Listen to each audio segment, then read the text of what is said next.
Byggeklodsen for tekststrenge er tegn, og tegn noteres i C i enkeltquotes.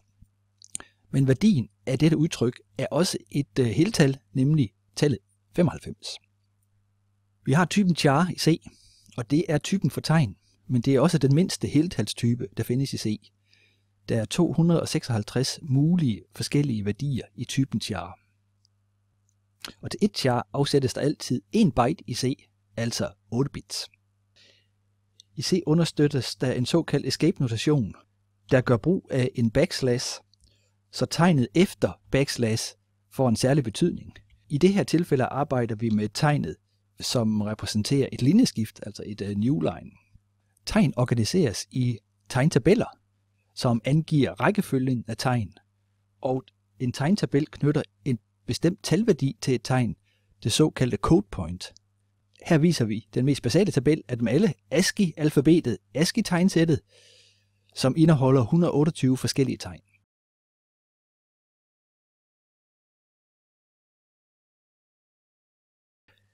En tekststreng er en sekvens af tegn, og sekvensen bliver i C repræsenteret med et array, så dermed er en tekststreng i C et array med elementtypen char. Tekststrengen skal afsluttes med et særligt tegn, nemlig nultegnet. På grund af korrespondancen mellem arrays og pointers bliver en tekststreng i C dermed af typen char-stjerne. Lad os se på en konkret tekststreng, nemlig tekststrengen Aalborg. Denne tekststreng bliver repræsenteret med dette array, og et array tilgås jo som bekendt gennem en pointer til det første tegn. Så denne pointer af typen char-stjerne er indgangen til min tekststreng, og afslutningen på min tekststreng er det særlige nultegn, som markerer hertil og ikke længere. Vi kan sagtens arbejde med tekststrengen Aalborg inde i midten af et større array, nemlig i situationen, hvor vi har en pointer til dette sted, og hvor vi stadigvæk har nultegnet som afslutning. Så hvis vi har fat i denne pointer, så er det lige så god en repræsentation for Aalborg, som den vi har lige ovenfor.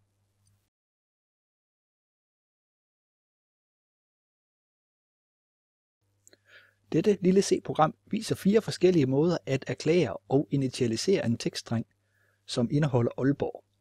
De 2 første er char-arrays med 8 tegn, så compileren vil tælle antallet af tegn i henholdsvis initializeren og i denne tekststreng, og der er 7 tegn i Aalborg, men der bliver også afsat plads til 0-tegnet.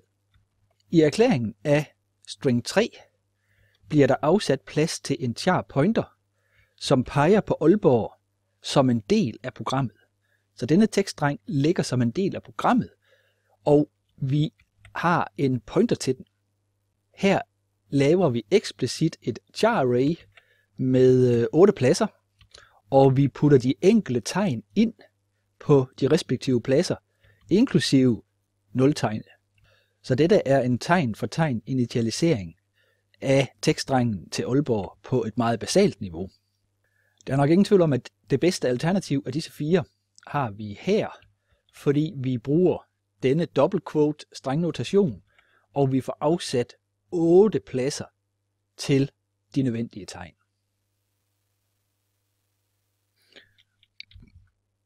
Hvis vi oversætter og kører programmet, får vi i alle 4 tilfælde udskrevet tekststrengen Aalborg.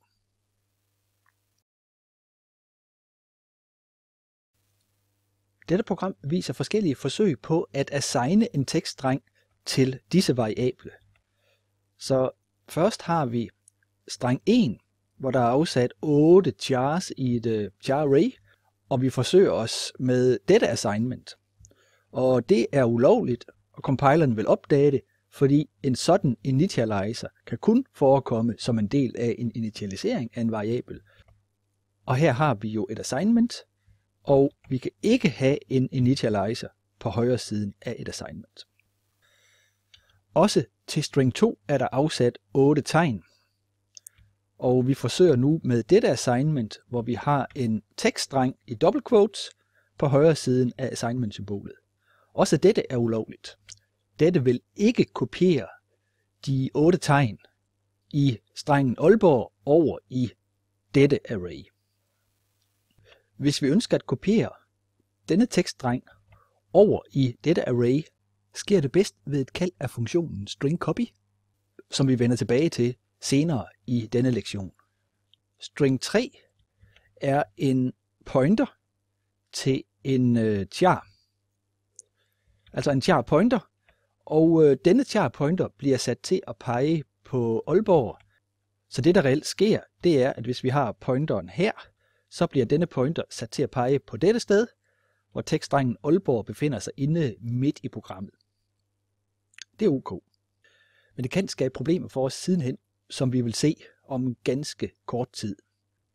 Endelig er string 4, ligesom string 1 og 2, et array af 8 tegn, og her prikker vi de enkelte tegn ind i dette array, inklusive det afsluttende nultegn, og det er naturligvis også ok, men det er træls. Programmet kan ikke kompileres på grund af problemet i denne linje, men hvis vi sletter vores assignment til string 1, så kan programmet oversættes, og vi får så 3 gange Aalborg. Indholdet af string 1 er uforudsigeligt, fordi det reelt er uinitialiseret. Vi udforsker nu et program, hvor vi har Aalborg her, og hvor vi ønsker at kopiere Aalborg ind på dette sted i dette array. Og således opnå denne situation. Her har vi strengen med Aalborg, og her sætter vi string 2 til at pege på Aalborg. Her putter vi 14 bindestreger ind i denne streng, og vi sætter string 1 til at pege på den anden plads. Så nu peger string 2 på dette sted, og string 1 på dette sted. Og vi går nu klar til at kopiere alle tegn fra dette array over på det sted, hvor denne pil peger i string 1. Det vil sige, at vi gerne vil have kopieret Aalborg herover. Lad os se, hvordan det forløber. Arbejdet foregår i denne while-lykke, der kører så længe, at vi ikke møder nultegnet i Aalborg. De enkelte tegn bliver overført fra det string 2 peger på til det string 1 peger på, og de 2 pointer bliver talt op, og det er jo char pointers begge to, så de bliver talt op 1 byte ad gangen. Endelig tager vi hånd om situationen, hvor jo string 1 skal nulafsluttes, og det gør vi her. Afslutningsvis skriver vi strengen ud, for at se, hvad der nu ligger i min tekststreng. Det er denne tekststreng, der ender med at blive udskrevet. Vi oversætter programmet og kører det, og vi ser, at vi får skrevet 2 bindestreger ud, hvorefter vi ser Aalborg. Som udgangspunkt i denne pointer ser vi først de 2 bindestreger, og så ser vi tegnene i Aalborg. Og vi har så nulafslutningen, som vi selv har sat ind, og det betyder hertil og ikke længere, og derfor får vi skrevet Aalborg ud, som vi så i vores shell. Vi vil se på en væsentlig lettere, men også et lidt mere tricket måde at kopiere disse 8 tegn over på disse pladser i dette array. Så vi erstatter denne while-lykke og den efterfølgende assignment med nulafslutning med denne lykke. Og lad os forstå, hvad der sker i denne while-lykke. I dette udtryk tager vi først pointeren ud. Vi tæller pointeren op med postfix increment, og endelig følger vi pointeren med dereferencing. Summa summarum får vi det tegn ud, som string 2 peger på, og pointeren bliver talt op. Og på ganske tilsvarende vis arbejder vi på string 1. Så først kopieres A over på denne plads. Pointerne tælles op, og lille a kopieres over på denne plads. pointerne tælles op, og L kopieres over på denne plads, og så fremdeles. Det ender med, at vi faktisk også får kopieret nultegnet over på denne plads, så det er ikke nødvendigt efterfølgende eksplicit at sætte nultegnet, fordi det er faktisk det sidste, der sker i lykken. While-lykken er tricket, men den kopierer en tekststreng fra string 2 over i string 1. Og det er et af de mønstre, som C-programmører af og til benytter sig af, uden nødvendigvis at tænke dybt over hver gang, hvad der sker i detaljen. Lad os oversætte og køre programmet for at konstatere, at vi får det samme resultat ud som i den første version af programmet. En endnu mere attraktiv mulighed vil være at kalde funktionen stringCopy, som kopierer de tegn, der peges på i den anden parameter over på det sted, hvor denne pointer peger. Så med kanonskud i stilling, som vi har set flere gange, så vil dette kald af stringCopy lave det samme arbejde, som vi nu har set 2 gange tidligere. Så vi har det her. Vi får det samme resultat. I dette program vil vi undersøge, hvilke tegn vi kan ændre i eksisterende tekststrenge. Så her har vi string 1, som vi tidligere har set, og med dette udtryk ændrer vi på denne plads, altså vi ændrer det lille a til et store A, og samlet set er det OK. På tilsvarende vis kan vi ændre det lille a til et store A i dette allokerede tegnarray, og det foregår på nøjagtig samme måde, som vi så ovenfor. Her har vi en pointer til Aalborg, hvor Aalborg er en instans af tekststrengen, der muligvis er placeret inde midt i programmet. Denne instans af Aalborg er fredet område. Det vil sige, at vi kan ikke tillade os at mutere, altså at ændre på et af tegnene i tekststrengen. Hvis vi alligevel forsøger på det, risikerer vi at få en fejl i programmet. I det sidste tilfælde har vi eksplicit allokeret 8 pladser, og vi har initialiseret den på den her lidt trælse facon, som vi har set flere gange tidligere. Og her forsøger vi igen at ændre på det andet tegn, altså lille a til et store A, og det forløber problemfrit. Lad os forsøge på at oversætte programmet. Det forløber faktisk uden problemer. Så kører vi det, men her opstår der problemer, og problemet opstår på dette sted, hvor programmet får det dårligt, og så dårligt, at det går ned. Om ind på en noget stille facon.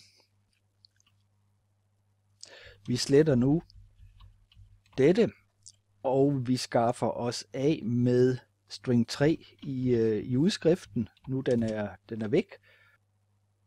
Og så skal vi have slettet disse detaljer også. Sådan.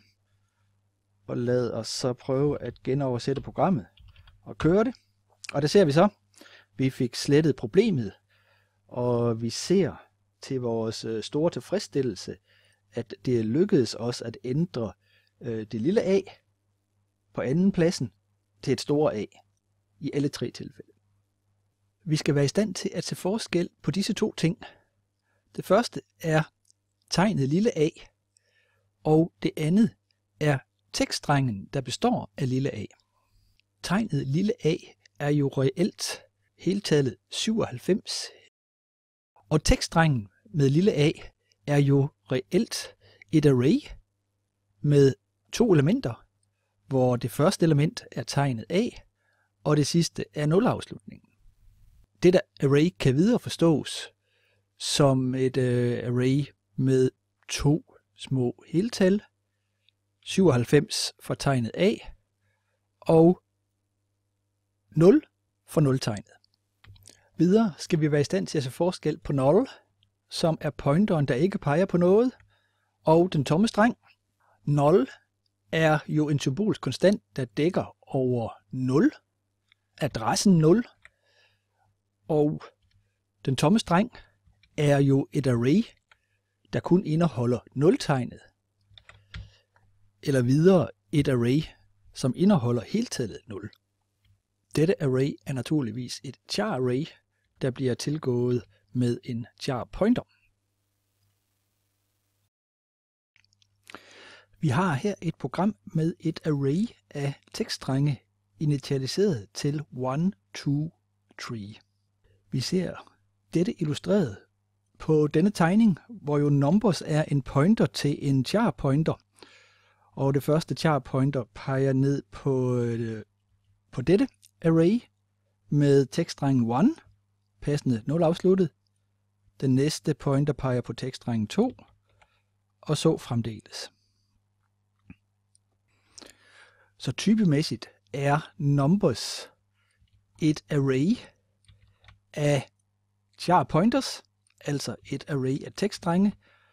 Typemæssigt gælder det også, at numbers er en pointer til en char pointer. Vi vil nu udtrække bestemte tegn fra mit array af tekststrenge, som vist i dette programfragment.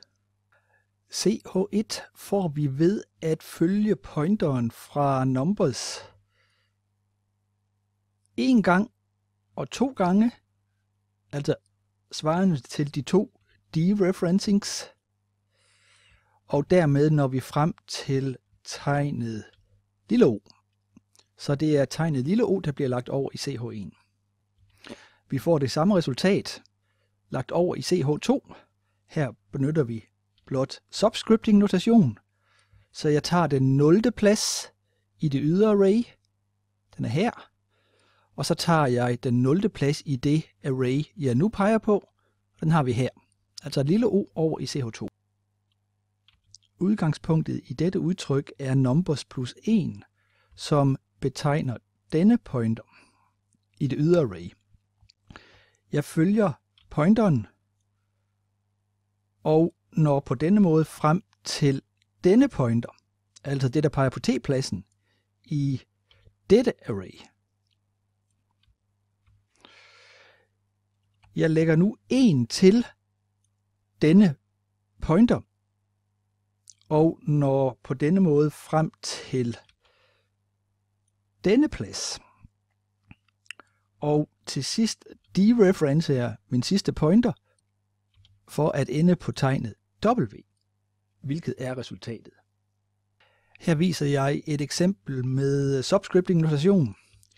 Først tager vi den anden plads i mit ydre array, hvilket jo er denne plads, og med udgangspunktet i det, som denne pointer peger på, som jo er dette array, tager jeg plads nummer 3, så det var 0, 1, 2, 3, så jeg får fat i lille e på denne plads, som bliver lagt over i CH4. Lad os oversætte og køre programmet. Og hermed se, at CH1 er O, CH2 er også O, CH3 er W, og CH4 er E. Her ser vi et program, som illustrerer programparametre. Så i stedet for void på dette sted, som vi normalt ser, så har vi nu 2 parametre, argc og argv, hvor argv er et array af tekststrenge. Argc er et heltal, som angiver, hvor mange tekststrenge vi modtager fra kommandoprompten, hvor vi starter programmet.